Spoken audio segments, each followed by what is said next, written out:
Hello friends ना इस video lecture में आज हम देखेंगे क्लास 11 का चैप्टर नंबर 2 जीव जगत का वर्गीकरण के बारे में हम पढ़ेंगे कि जीव जगत का वर्गीकरण क्या होता है। ठीक है, जीव जगत का वर्गीकरण क्या होता है कि जीवों के वर्गीकरण के वैज्ञानिक मानदंडों का उपयोग सर्वप्रथम किसने किया था? अरस्तु जी ने किया था।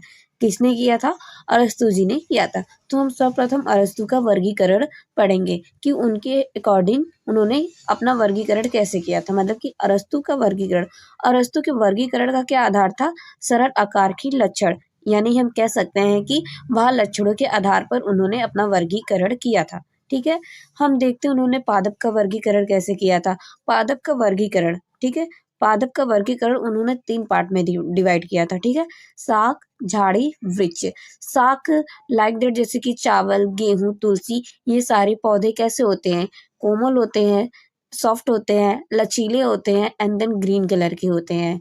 ठीक है, तो शाक में इन्होंने इन सारी पौधों को रखा। ठीक है, देन झाड़ी की बात करते हैं तो झाड़ी में नींबू, गुलाब, अनार, ये सारे जो पौधे आते हैं जो लेस देन 6 से 10 मीटर होते हैं, तो इन सारे पौधों को इन्होंने झाड़ी में रखा। एंड देन वृक्ष। वृक्ष तो हम सभी लोग जानते हैं कि वृक्ष काफी लंबे होते हैं। ठीक है, जैसे कि आम, नीम, बरगद। बरगद तो काफी ज्यादा बड़ा होता है, तो आप सारे लोग ने देखा होगा कि बरगद का पेड़ कितना बड़ा होता है। तो इन्होंने पादप का वर्गीकरण 3 पार्ट में किया, शाक, झाड़ी एंड देन वृक्ष। ठीक है, एंड हम आगे देखते हैं कि क्या है। जंतु का वर्गीकरण आरबीसी की उपस्थिति के आधार पर किया था। ठीक है, किसकी उपस्थिति के आधार पर किया था? रेड ब्लड कॉर्पसल्स यानी कि लाल रुधिर कणिका की उपस्थिति के आधार पर किया था। ठीक है, इसमें हम देख रहे हैं कि जो आरबीसी जिनमें उपस्थित होगा, जैसे कि स्तनधारी जीव हो गए, पक्षी हो गया और मछलियां, ये सब का इन सारों में क्या था कि इन सारे में आरबीसी क्या थी? उपस्थित थी। ठीक है, इनमें क्या थी? आरबीसी उपस्थित थी। तो जिन जीवों में आरबीसी उपस्थित होती है उससे हम क्या कहते हैं? एनीमिया कहते हैं। ठीक है, और जिनमें आरबीसी उपस्थित नहीं होती है उसके हम अनीमिया कहते हैं। जैसे कि आरबीसी की अनुपस्थिति किसमें नहीं होती? आरबीसी किसमें नहीं होता है? कीड़े में, मकोड़े में और क्रस्टेशियन में। इन सारे में क्या होता है? रेड ब्लड कॉर्पसल्स नहीं होता, आरबीसी नहीं होता है। ठीक है, द्विजगत का वर्गीकरण। द्विजगत का वर्गीकरण क्या है, यानी कि टू किंगडम क्लासिफिकेशन क्या है, किसने दिया था? तो इसके बारे में देख लेते हैं कि जो टू किंगडम क्लासिफिकेशन है उसको किसने दिया था? कैरोलस लीनियस ने दिया था। किसने दिया था? कैरोलस लीनियस ने दिया था। किस सन में दिया था? 1758 ईस्वी में कैरोलस लीनियस ने द्विजगत का वर्गीकरण यानी कि टू किंगडम क्लासिफिकेशन के बारे में बताया था।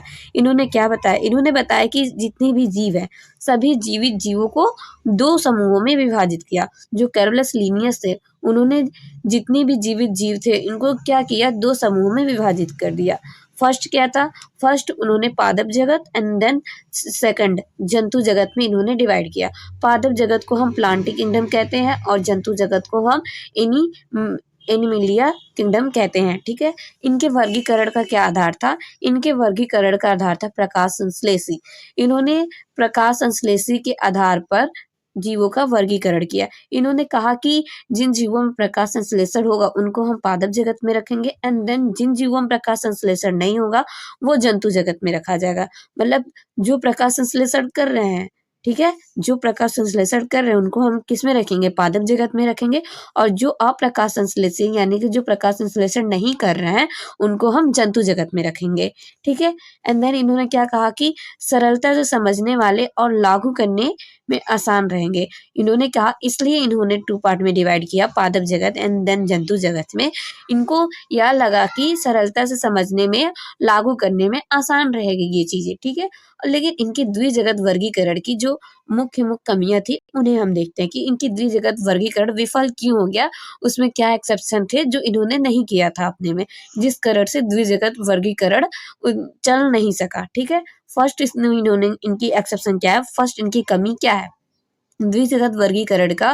फर्स्ट कमी क्या है कि प्रकाश संश्लेषी तथा गैर प्रकाश संश्लेषी, मतलब कि प्रकाश की उपस्थिति और प्रकाश की अनुपस्थिति। यानी कि जो कवक कवक जो होता है वो परपोषी होते हैं और कवक को इन्होंने क्या किया था? किस वर्ग में रखा था? पादप वर्ग में रखा था। किस वर्ग में रखा था? इन्होंने कवक को इन्होंने पादप वर्ग में रखा था। ठीक है, पर कवक तो अलग ही परपोषी होते क्या है? कवक की बात करें तो परपोषी, हमने कहा कि यहाँ पे जो कवक है वो क्या है? परपोषी। अब यहाँ पे सवाल उठता है कि परपोषी क्या होता है, तो हम परपोषी देख लेते हैं। परपोषी क्या होता है कि जो जीव मतलब कि जो जीव प्रत्यक्ष और अप्रत्यक्ष यानी कि डायरेक्ट और इनडायरेक्ट रूप से अपने भोजन के लिए अन्य जीवों पर निर्भर रहते हैं। इनकी सेकंड कमी क्या थी? कैरोलस लिनियस साहब की। कैरोलस लिनियस की जो सेकंड कमी थी वो एक कोष की जीव, जैसे कि एक कोष की जीव क्या होता है? युग्लिना होता है। तो युग्लिना जो होता है इनमें पौधे और जंतुओं दोनों का गुण होता है, यानी कि दोनों का कैरेक्टर होता है। तो इन्होंने इसको अलग करने की कोई स्पष्ट व्यवस्था नहीं बनाई थी, जिस कारण द्विजगत पद्धति का एक ये भी एक्सेप्शन है, इनकी एक भी ये कमी है। ठीक है। एंड देन हम देखते हैं कि जो स्वपोषी यानी कि परपोषी जीवों के लक्षण रखते हैं, जैसे कि कवक। कवक को इन्होंने पादप समूह में ही रखा गया था। ठीक है। जो कि ये दोनों का कैरेक्टर रख रहे हैं, स्वपोषी और परपोषी दोनों में, क्योंकि उन्होंने बताया था कि जो स्वपोषी होंगे उनको हम पादप जगत में रखेंगे, और जो अप्रकाश संश्लेषी यानी कि जो अपना भोजन खुद नहीं बनाएंगे उनको हम क्या रखेंगे? जंतु जगत में रखेंगे। लेकिन जो कवक है वो स्वपोषी भी है, परपोषी भी है। तो इन्होंने कवक को क्या किया था? पादप जगत में रखा था, जिस वजह से यहाँ एक कमी इनकी द्विजगत पद्धति की ये भी है, जिसकी वजह से यह पद्धति विफल हुई। एंड देन इस लेक्चर को हम यहीं पर समाप्त करते हैं।